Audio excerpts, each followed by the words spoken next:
Mahabharata, Chapter 51. Salya against his nephews. Salya, the ruler of Madradesh, was the brother of Madri, the mother of Nakula and Sahadev. He heard that the Pandavas were camping in the city of Upaplavya and making preparations for war. He collected a very big army and set off towards that city to join the Pandavas. Salya's army was so large that when it halted for rest, the encampment extended over a length of nearly 15 miles. News of Salya and his marching forces reached Duryodhana. Deciding that Salya should somehow be persuaded to join his side, Duryodhana instructed his officers to provide him and his great army with all facilities and treat them to sumptuous hospitality. In accordance with Duryodhana's instruction, several beautifully decorated rest houses were erected at several places on the road, at which Salya and his men were treated to wondrous hospitality. Food and drink were lavishly provided. Salya was exceedingly pleased with the attentions paid to him, but assumed that his nephew Yudhishthira had arranged all this. Salya's army marched on, the earth shaking beneath their heavy strides. Feeling very pleased with the hospitality, he called the waiting attendants one day and said to them, "I must reward you all that you have treated me and my soldiers with so much love and attention. Please tell Kunti's son that he should let me do this, and bring me his consent." The servants went and told their master Duryodhana this. Duryodhana, who was all the time moving unobserved with the party waiting on Salya and his soldiers, at once took this opportunity to present himself before Salya and say how honored he felt at Salya's acceptance of the Kaurava hospitality.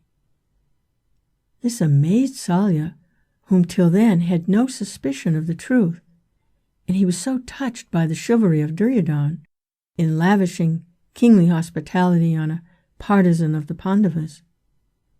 Greatly moved, he exclaimed, "How noble and kind of you! How can I repay you?" Duryodhana replied, "You and your forces should fight on my side. This is the reward I ask of you." Salya was stunned. The Puranas, wherein right conduct is always preached, sometimes set out stories in which conduct, not in conformity with Dharma, seems condoned. Is it right, one may ask, for religious books thus to seem to justify wrong? A little reflection will enable one to see the matter in proper light. It is necessary to bring home the fact that even wise, good, and great men are liable to fall into error. That is why the Puranas, although ever seeking to instill Dharma, contain narratives to show how in this world even good people sometimes sin against Dharma, as though irresistibly driven to do so. This is to press home the truth that howsoever learned one may be, humility and constant vigilance are absolutely necessary if one wishes to avoid evil. Why indeed did the great authors of our epics write about the lapses of Rama in the Ramayana and Yudhishthira in the Mahabharata? Where was the need to make mention of them and then labor arguments to explain them away, thereby disturbing men's minds? It was not as though others had discovered the lapses and Vyasa and Valmiki had to defend their heroes. The stories are artistic creations in which lapses they impress the desired moral. The parts dealing with the lapses deeply distress the reader's mind and serve as solemn warnings of pitfalls which wait to engulf the careless. They dispose the mind to humility and watchfulness and make it realize the need for divine guidance. The modern cinema also projects on the screen much that is bad and immoral.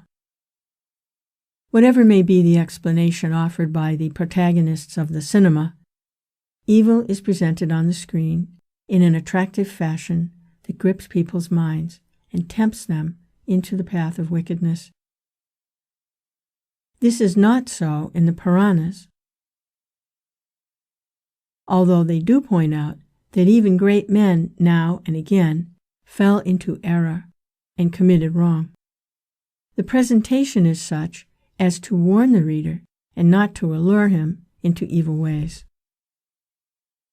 This is the striking difference between our epics and the modern talkies, which arises from the difference in the character of the people who produced them. You are the same unto us both. I must mean as much to you as the Pandavas. You must agree to come to my aid, said Duryodhana. Salya answered, Be it so, flattered by Duryodhana's splendid reception. Salya deserted the Pandavas, who were entitled to his love and esteem, and pledged his word to fight on Duryodhana's side, which shows what dangers may lurk in receiving the hospitality of kings. Feeling that it would not be right to go back without meeting Yudhishthira, Salya then turned to Duryodhana, saying, Duryodhana, believe me, I have given you my word of honor. I must, however, meet Yudhishthira and tell him what I have done. Go, see him, and return soon. Do not forget your promise to me, said Duryodhana. Good luck to you. Go back to your palace. I will not betray you. Saying this, Salya went to the city of Upaplavya, where Yudhishthira was camping. The Pandavas received the ruler of Madra with great eclat. Nakula and Sahadev were joyous beyond measure to see their uncle, to whom the Pandavas narrated all their hardships and sufferings. When they started talking about obtaining his help in the war that was impending, Salya related to them the story of his promise to Duryodhana. Yudhishthira saw at once that it had been a mistake to take Salya's assistance for granted, thereby letting Duryodhana forestall him. Concealing his disappointment as best he could, Yudhishthira addressed Salya thus. Great warrior, you are bound to keep the promise you have made to Duryodhana. You are the equal of Vasudeva in battle, and Karna will have you as his charioteer when he seeks Arjuna's life in the battlefield. Are you going to be the cause of Arjuna's death? Or are you going to save him then? I know I cannot fairly ask this of you, still I do. To which Salya rejoined, My lad, I have been tricked into giving Duryodhana my word, and I shall be ranged against you in the battle. But when Karna proceeds to attack Arjuna, if I happen to be his charioteer, you may take it, he will go to battle disheartened, and Arjuna will be saved. Fear not. The sorrows and insults which were visited on Draupadi, and you all, will soon be avenged memory.